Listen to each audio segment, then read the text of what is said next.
ফিলিস্তিনের সশস্ত্র গোষ্ঠী হামাসের সামরিক শাখা আল কাসাম ব্রিগেড জানান, তারা ইসরায়েলের বিরুদ্ধে দীর্ঘ যুদ্ধের জন্য প্রস্তুত। ঘনবসতিপূর্ণ রাফা শহরে ইসরায়েলি আগ্রাসন তাদেরকে এ ধরনের যুদ্ধের জন্য প্রস্তুতি নিতে বাধ্য করেছে।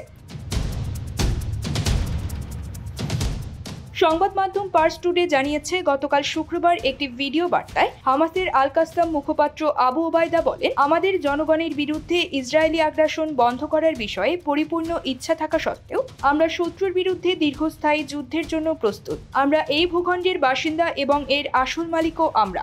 আবু ওবায়দা বলেন, আমরা গত 10 দিনে ইসরায়েলের ট্যাঙ্ক, সৈন্যবাহী গাড়ি এবং বুলডোজার সহ 100টি সামরিক যানকে লক্ষ্যবস্তুতে পরিণত করেছি। হামাস যোদ্ধারা টানেল থেকে বিস্ফোরণ ঘটিয়ে রকেট ও মর্টারের গোলা ছুড়েছে।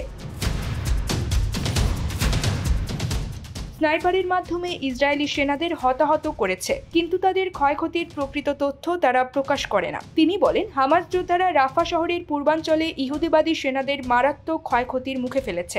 রাফা, জেতুন এবং জাবালিয়া শরণার্থী শিবিরে আগ্রাসন চালিয়ে ইহুদিবাদী ইসরায়েল বেশ বড় ভুল করেছে। তারা ভেবেছিল গাজা ভূখণ্ডের সবকিছু জ্বালিয়ে দিলে তারা সামান্য প্রতিরোধের মুখে পড়বে, কিন্তু তারা এখন বিস্মিত হচ্ছে। তারা দোজখের মধ্যে পড়েছে।